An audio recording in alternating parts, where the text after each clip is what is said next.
Yes, Kenya. Tamu sana, yes, tamu sana. There is a very interesting discussion going on online. A possibility of Moses Kuria being Raila's running mate in 2022. That's a discussion that is slowly gathering pace in the past 2 days. And the discussion was started by none other than Professor Herman Manyora through his YouTube account. And then immediately Herman Manyora said that Moses Kuria immediately responded through his Facebook account and told Herman Manyora professor to stop dreaming. He told him to aendelee kuota. He should stop, he should continue dreaming. Yes, that was that yesterday, I think about a day ago now. So in this video, ladies and gentlemen, I want us to look at the possibilities of Moses Kuria being Raila's running mate. Is there such a possibility, or is it just a pipe dream? So I have some reasons, ladies and gentlemen, that I strongly believe that is just a pipe dream. That's just a pipe dream. The possibility of Moses Kuria being Raila's running mate in 2022 or any other time, that's a remote possibility, a very remote possibility. And the first reason I strongly believe that might not happen is simply because of this. If you look at Moses Kuria's political clout on the ground, it's a very shaky ground. As much as Moses Kuria is being hyped as most likely the next Mount Kenya kingpin, if you look objectively on the ground, then Moses Kuria might not have that clout. Though your guess can be as good as mine that as far as the leader supporting William Ruto on the Tanga side is concerned, then Moses Kuria stands tall among them because simply he's the only leader with his own political parties. The others, the likes of Kimani Chungwa, the likes of Susan Kihika, Kimani Gunjiri, Ndidi Nyoro, they are singing Ruto's praises in Ruto's own political party.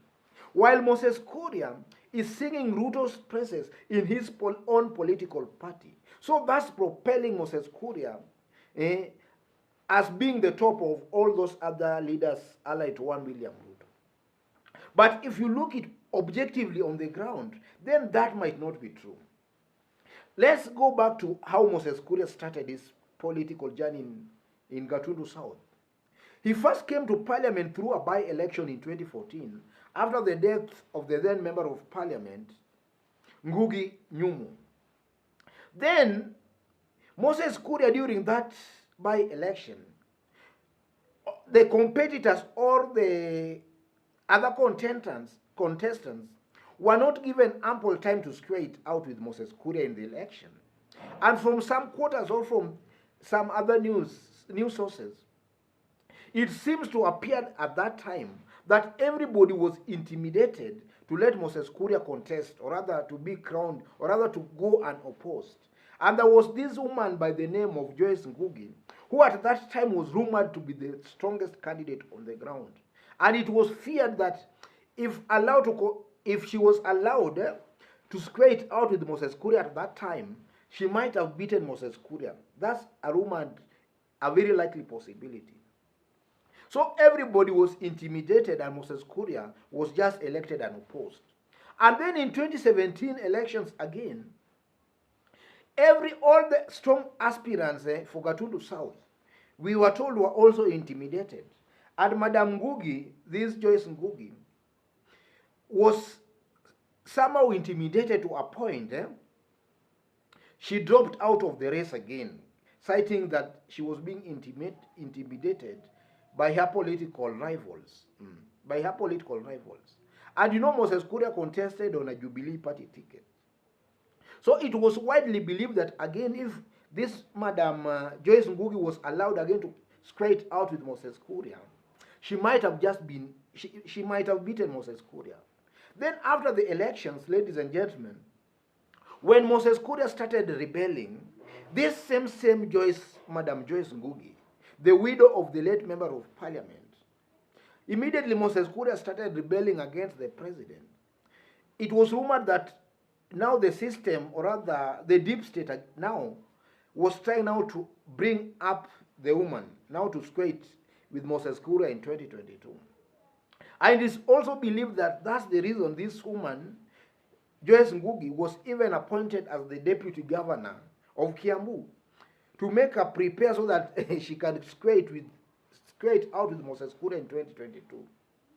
It's widely believed that's what is happening currently.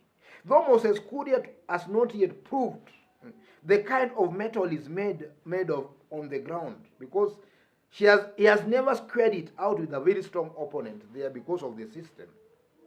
I strongly believe that's the first reason Moses Kuria will not be Raila's deputy. He doesn't have the clout, or rather the clout to convince the people of maybe Kiambu County or Mount Kenya in general to support Raila Amolo Odinga. That's the first reason. The second reason, ladies and gentlemen, I strongly believe that Moses Kuria, as long as he is associated with the Tanga Tanga movement or with one William Ruto, he will not have the blessings of the president to be Raila's running mate.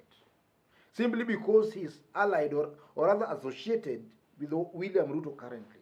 As long as he will still be associated with one William Ruto, he will not have the blessings of being Raila Amolo Odinga's running mate. Because we all know that from where Raila sits currently, Raila might not have the express authority as to who will be his running mate. We know that currently there is Oka. And Oka, is in one way or the other also in having the blessings of the president. And so we are being told that Oka might team up with Raila Amolo Odinga. Assuming that happens, then it's just more likely that maybe one of the Oka principals, most likely Gideon Moi, might deputize Raila Amolo Odinga going towards 2022, and not any other stranger who comes from nowhere. So I strongly believe that Moses Kuria being Raila's running mate in 2022, it's a possibility that will never happen. Never happen. The third reason, ladies and gentlemen, Moses Kuria, as long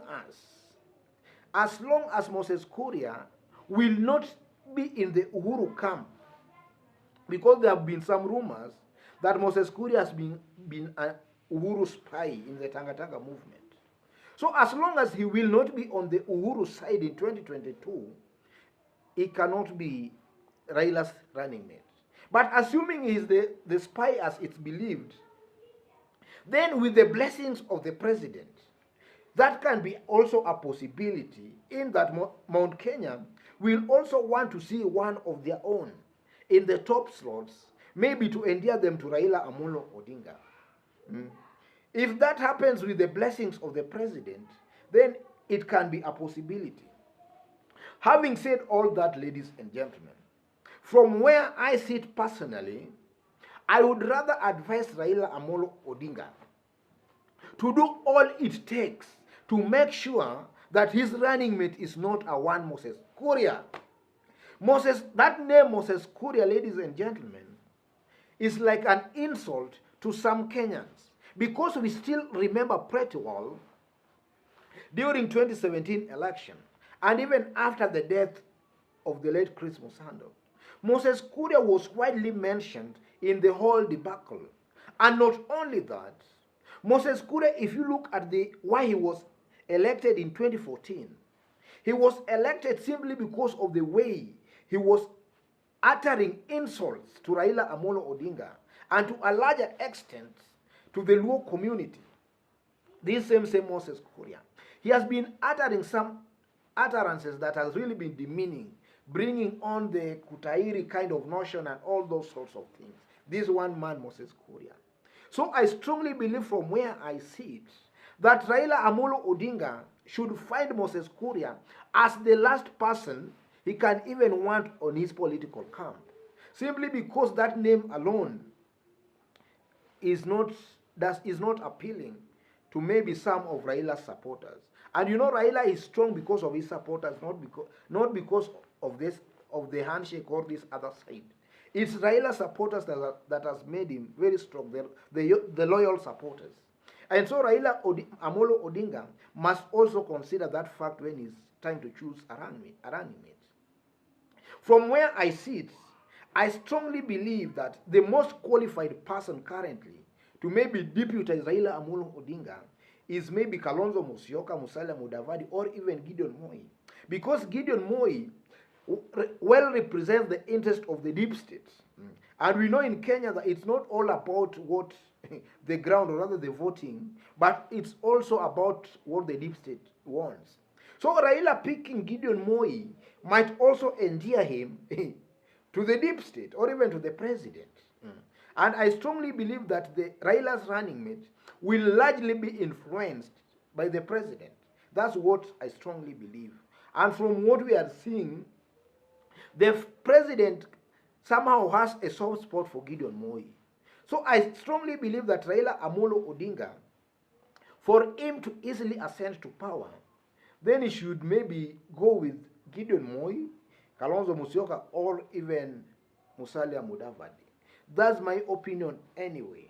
So having said that, the possibility of Moses Kuria being Raila's running mate in 2022 is null and void, a very remote possibility.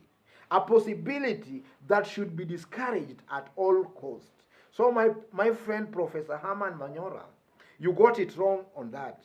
That's not a likely possibility. Otherwise, God bless you. God bless Kenya. Tamu sana, yes. Thanks, ladies and gentlemen.